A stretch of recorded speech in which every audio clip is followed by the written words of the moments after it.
Today's gospel reading comes from Luke chapter 1, 5 through 8, 11 through 14, 16, and 18 through 25. In the days of King Herod of Judea, there was a priest named Zechariah who belonged to the priestly order of Abijah.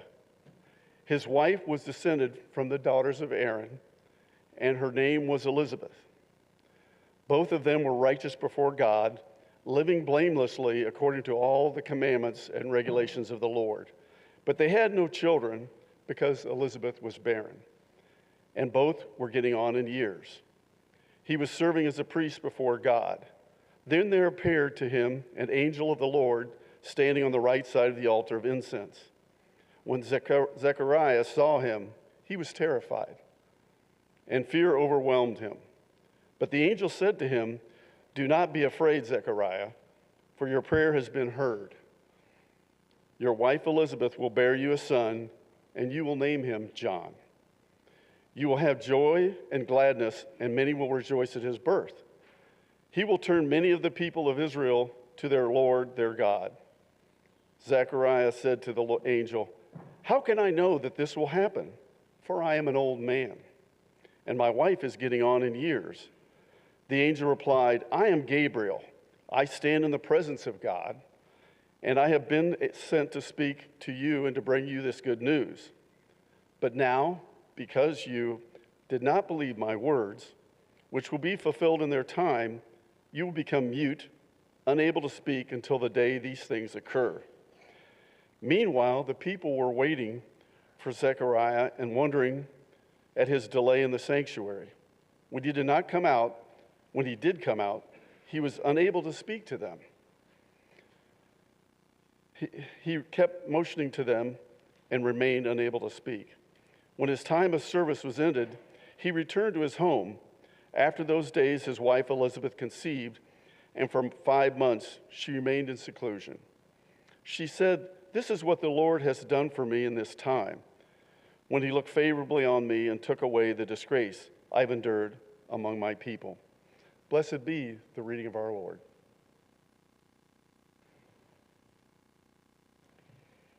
Dan, thank you so much for reading. Have you ever lost your voice? I know I have. About a year and a half ago, it all started out middle of the week. I got hoarse, had a sore throat, and then Friday was getting a little worse. Saturday it was croaking, and I thought I'd better not say anything all day long, but just drink a lot of tea and honey and rest my voice. Sunday came around, and it was pitiful, to say the least. And it happened to be a communion Sunday, and also I was the only clergy, and everybody else was on vacation. People came and figured out that I couldn't speak, and of course it was funny. Of course it was. When you make your living with words and you can't get any words out, it is funny. I get that. After a while, I thought, well, this is not going to work. So I made myself a sign. I lost my voice. I can't talk. And of course, that was even funnier for people. And I had a whole service plus communion. I know we have a couple of retired clergy, so I memed to them, and they were happy to lead the communion part. I knew it was only a couple of days later, and I got my voice back, and everything is fine. However, I could relate to Zechariah, to know what it means to be in the temple or in church and have no voice. I get that. However, I am not like Zechariah because, first of all, my voice got back after a couple of days. Secondly, yes, I'm getting older in age, we all get that, but we are not expecting John, by no means. So please, there is no relation or no similarities to that at all. Why do we hear today about Zechariah and Elizabeth? Today, it's not only the first Sunday of Advent, the first Sunday of the year. I could say Happy New Year with clinking of the glasses, because the church year starts with the first of Advent. Well, Pastor Susan announced earlier on that on December 24, which is the fourth Sunday of Advent and Christmas Eve, we are going to read and celebrate Christmas. The Christmas story is in Luke's Gospel in the 2nd chapter. So we start in the 1st chapter and making our way through. Slowly, taking our time. Do not rush, because we have a lot of days. And I know we are all getting impatient like little kids who can't wait, but please, take a deep breath, maybe get a cup of tea, and just relax. Long story. We are starting with Zechariah and Elizabeth. Elizabeth is Mary's cousin.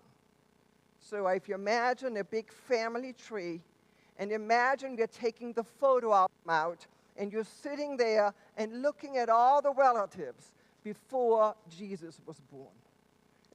These are the only relatives we know of.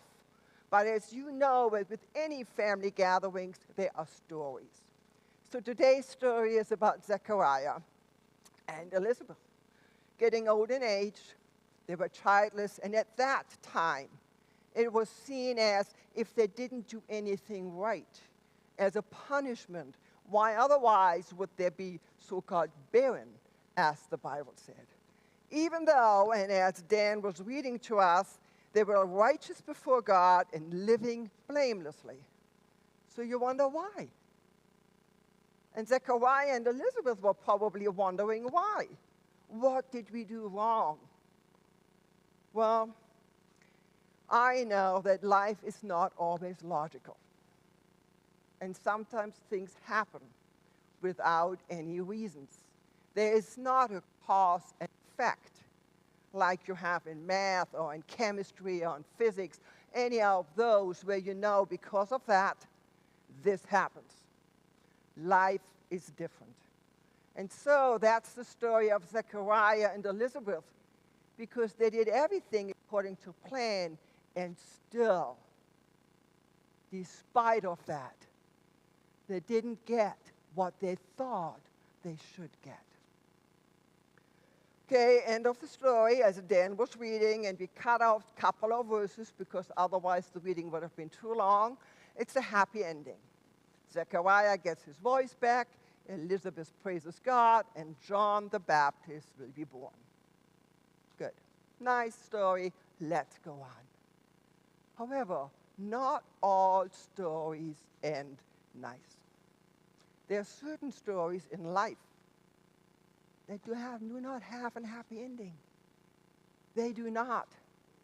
And in this first Sunday in Advent, we all want everything to be wonderful and good and coming out with a happy ending. But there are times in life when I'm losing my voice, not just because of laryngitis. There are times in life when I'm speechless, not in the literal sense, but figuratively speaking, when I do not know what to say, when I do not have words adequate enough to make anything better or to fit the situation. We just lit the candle of hope. And the whole year, the whole church year starts with hope. Because for me, hope is something which we cannot, should not lose. And with that hope, we will start. This week, we lost 2 women in our church. Sharon at age 67, and yes, Julia at age 30. No parent should ever go through that.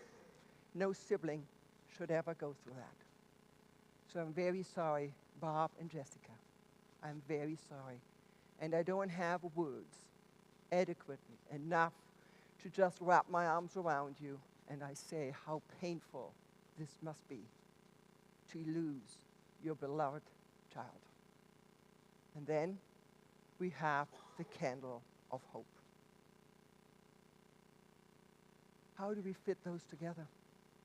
Because I know many people prayed, many people hoped, and here we are in this dreary world. All what we have is one candle. And I feel like a stubborn 2 or 3-year-old one, stamping my feet, saying, I am not giving up on hope. Sharon and Julia left us much too early. Much too early. Full of life and laughter and light. They are no easy answers. They are not in my world. And we all know that life is not fair. And this is not fair either. But here we are with the candle of hope in this dreary world. And all what I can think of is Christmas Eve, when everything is dark, and we start out with the candle of hope. And one after the other, another candle is lit. And soon the darkness here is transformed into light. And we sing Silent Night, Holy Night. Again, a song which leaves me speechless.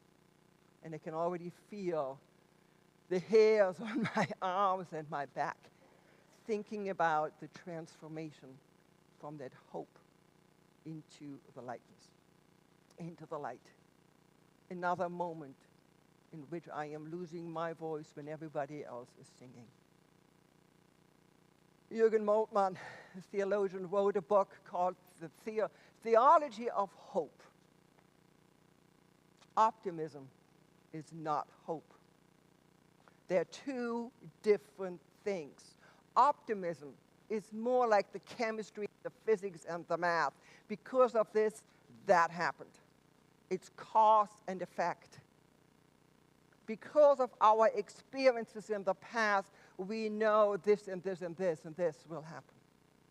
That's optimism. Hope has nothing to do with our logic, because God is not dependent on our rational thinking. Hope is despite the darkness. One candle is flickering. And did you notice earlier on how difficult it was to light that candle? It just didn't want to go on.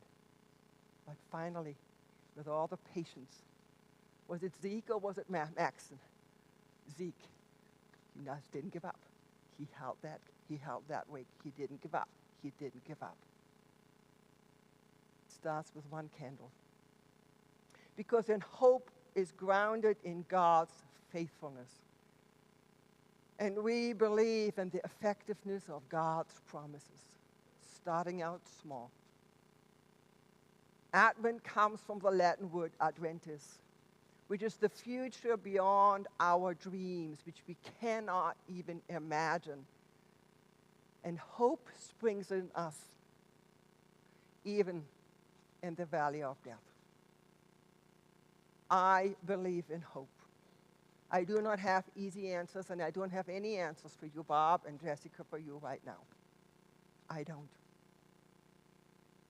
I could give you any kind of cookie-cutter answers, like the world might give you. But that is not enough. My hope is that the light which was in Julia continues to shine in the world. And her laughter, that will spread on. And that she lights the rooms which she had in the past, and all that darkness will be transformed. Kate Bowler writes, hope requires courage. Lots of courage. Hope is seeing the reality and having the courage to keep going, to keep loving and to keep hoping. And hope is found in God's infinite love and unquestionable grace. hope is found in that I hold your hand through the worst of it all, love. I hold your hands. I wrap my arms around you through the worst of it all. Hope is hard work. And may we all find that hope. Zechariah and Elizabeth were people of hope. Not of optimism, but of hope. And they experienced how God came into their lives. Zechariah and Elizabeth. Yes, Zechariah lost his voice. And I personally believe it is not because he didn't believe in the angel. Some people might think that, but I do not think that God has anything against our questions or our using our logic and asking why. Zechariah did not lose his voice because he said, Gabriel, I don't understand this. Because otherwise, I'm sure many people in here would have been zapped as well. Zechariah got his voice back. May we all get our voice back despite the dreariness. For me, that story is literally about the hope amidst all what is going on in the world. Hope is God beyond any imaginations, and we journey, hold on to that one candle and believe, and we know, and we wait for a time when this one candle will be multiplied by many, and wait for this whole room and for the world to be lit up. That's what I'm hoping for. And I hope that you can join me on that long journey towards Christmas. Praise be to God.